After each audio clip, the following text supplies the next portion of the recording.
and that's the meaning behind this. She rises while it is yet night and provides food for a household. Yes, physical food, obviously, but the import of the word apparently is spiritual food, which changes the verse. She rises while it is yet night and gets spiritual food for her household. Where's she getting it from? She is not going to a store to buy it. She is going to God. You know, often people ask me what my life's verse is. In fact, they're asking me more and more, which makes me wonder if they think I'm going to pop off in a minute. That means die. When I'm tired, I get English. But saying I'm asked all the time, in fact, I was asked on 3 radio programs last week, if they don't say, if you could do it all over again, what would you do differently? Which is the same thing. Or, what is your life's verse? I feel as if it's, you know, getting ready for the funeral here. But my life's verse, I would say, if there are any life's verses, would be in the book of Isaiah, chapter 50. And it's talking about Jesus being the perfect servant. And of course, we are to serve as he served. And it says this, the sovereign Lord has given me an instructed tongue to know the word that sustains the weary. He wakens me morning by morning. He wakens my ear to listen like one being taught. The sovereign Lord has opened my ears and I haven't been rebellious. They're wonderful words, and I've thought and meditated upon them many, many, many times. He's given me the tongue of a teacher. He's given me the skill of a counselor. He's given me the ear of a disciple. He's given me an obedient heart. It's all there. But how is this going to happen?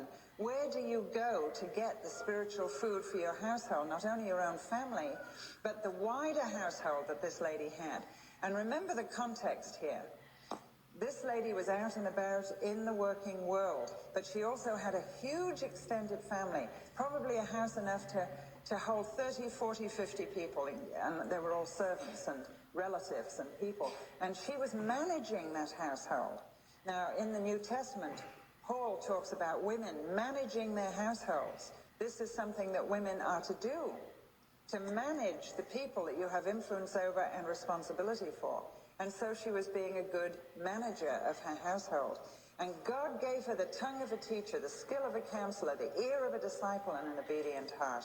And it's all here. The sovereign Lord has given me an instructed tongue, the tongue of a teacher. She opened her mouth with kindness. Faithful instruction was in her tongue. To know the word that sustains the weary. A word in season for him that is weary, the King James says. I like that. The skill of a counselor. To match the resource with the need. To match the resource with the need. What is witnessing? Out of the abundance of the heart, the mouth speaks. Yes, witnessing is the 4 spiritual laws. Witnessing is, do you know you're a sinner? Do you know that you can't get to heaven? Do you know Jesus died for you? Do you know how to accept him? Let me help you how. Out of the abundance of the heart, the mouth speaks. And so, if you've been to get the spiritual food for your household, you have no idea what God is going to tell you that day, but I can reckon this, that before the day is out, somebody will be fed. And the abundance of the heart is what comes out. Speak and I shall see thee, said the ancient divine, not hear thee. So what comes in is what comes out. Garbage in, garbage out, also spiritual food in, spiritual food out. And she rises while it is dark. Sometimes most of us have to do that, and it's very, very hard to get up before everything else happens when you've got small children. Tell me about it. I used to have this wonderful talk on the quiet time till I had kids. I threw it out the window until they grew up. And I had to find my time with God, not rising while it was yet night, but snatching the moment, being disciplined enough to see a little moment of time open up I wasn't expecting, stop doing what I was doing, however urgent it was, if it could be stopped, and learn the art of leaving something undone, that the greater thing be done. Learn the art of leaving the thing undone, that the greater thing be done as the opportunity comes. Her opportunity apparently was before she was out and about in the world. And so she got up. The tongue of a teacher, the skill of a counselor. The ear of the disciple, the ear of the disciple. He wakens me morning by morning. He wakens my ear to listen like one being taught. Aren't these wonderful words? And you know what I wrote in my Bible, my devotional Bible? I have a Bible I just use to talk to God and let him talk to me. That's it. It's not a study Bible. It's a Bible. and I answer what the text is saying to me, what God is saying through the text. And when he said these things to me, this is the sort of servant I want you to be, like the servant my son was, Jill, and this is what I want you to do. I wrote in my devotional Bible, get up and listen to him so I can go out and listen to them.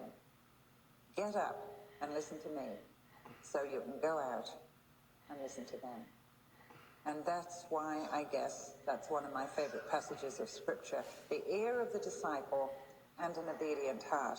I was not rebellious. I did not draw back. I had a willing spirit. I said, here's the day. Let's go for it. This is the day the Lord has made. Let us rejoice and be glad in it. So this lady rises while it is yet night, gets spiritual food for her household, and assigns her maids their tools. And if you have opportunity to be butting up against non-believers, and many of you do, some of us have to work harder at it, to make sure that we are in a healthy situation, and a healthy situation is where you are not isolated from the world. And never get isolation and separation mixed up. God says we must be separate from sin, not the sinner. And some of the Christian church has decided that separation means isolation. How will they ever know? How will they ever hear? People need the Lord. How will they ever know they need the Lord? Why aren't they hearing? You know, why aren't people coming to Christ? Because Christians aren't anywhere around. Well, where were they? They're running to Bible studies and they're doing all the things that we need to do, but they're not sharing the Lord. They don't have a heart for the people around them, for their neighbors, etc., etc. And we must do that if we're to be queen of our world. So, the attitude's got to be right. We've got to be getting the spiritual food from God to share, whatever it is, to the non-believer or to encourage the believer. And then we have to be prudent. And I love verse 16 in the Amplified. Let me read it to you. She considers a new field before she buys or accepts it, expanding prudently and not counting neglect of her present duties by assuming others. That has been a very helpful verse to me. Let me read it again. She considers a new field before she buys or accepts it. She considers it, and the word is she thinks really hard before she takes anything new on.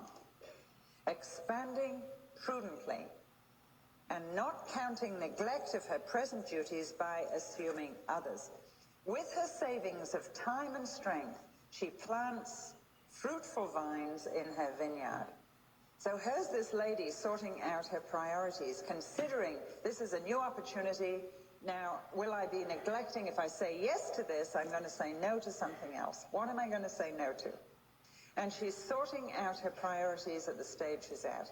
And all of you young women, my heart goes out to you because that's just where you're at. And it's going to get harder. It's not going to get easier. And at this situation, you are going to be offered all sorts of opportunities. Do I stay home? Do I homeschool? Do I go out into the working world? If I do, how much time do I go out there? Do I go for a day, a second day, a third day? When do I up it? Or do I have a home business? And if I have a home business, how am I going to cope? Am I considering what this means, counting neglect of my present duties by assuming others? But with the savings of time and strength, by saying no to some of the things I'm doing, by reprioritizing, I may be able to plant a fruitful vine in my vineyard and therefore provide, therefore put something into the family that perhaps we need very much. We need to look at college. We need to let me get back involved. Well, if I do, who has got to lower their expectations of me in the home? You cannot take on one more thing, I do not believe, most of you, without somebody taking on something for you. Don't just assume one more hat without considering it and without talking it over with your family.